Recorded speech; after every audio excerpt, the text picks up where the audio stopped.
The real content of any kind of revolutionary thrust lies in the principles and the goals that you're striving for, not in the way you reach them.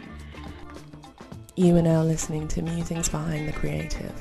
What's your passion? Hi, and welcome to another episode of Musings Behind The Creative. I am Renata Dixon-Nwosu, and today I thought I'd talk about how you go from being a student to a professional that is very confident and sure about what they're doing in their practice. And for me, there are a couple of sides to this, and looking back on it, I think I went from being on autopilot in terms of just picking up the skills. Okay, I need to learn how to do this. I need to figure this out. This is the technical approach of doing this. Like, I was more focused on the technicality of it than the application, or I'd overthink the whole process. And then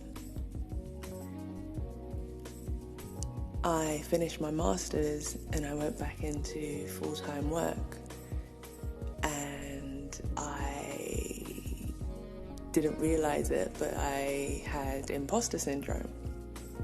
I was forever hard on myself on whichever task it was. I'm already beating myself up about it, or I'm nervous about fucking it up. And through that whole process, I was actually de-skilling myself. So all the skills that I'd picked up, it felt like playing Sonic the Hedgehog, and then like you hit something and all the gold coins just fall out of you, and then you have to like go back and pick it up. And looking back on it now, I must have looked like a frazzled like mess. Like I could go through like 2 or 3 different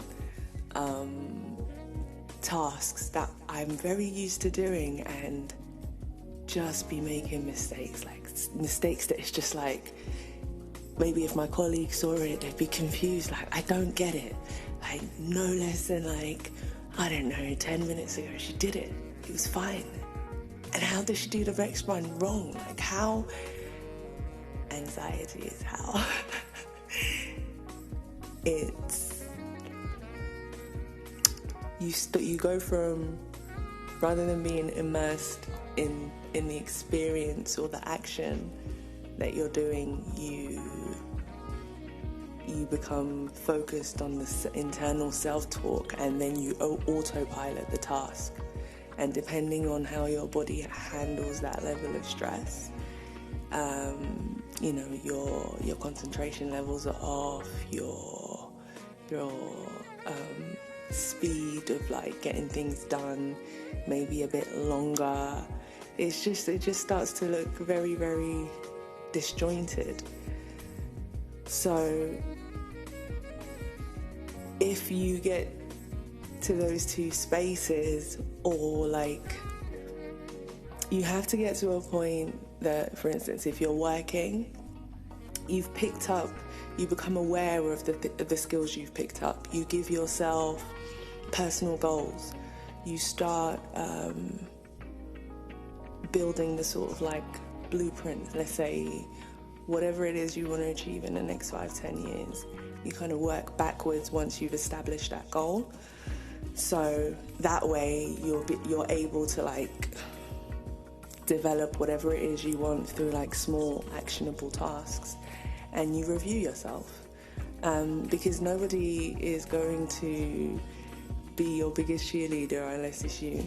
No one's going to come and sit there and give you that self-talk and be like, you're amazing, like you're actually doing it, like you're here doing it.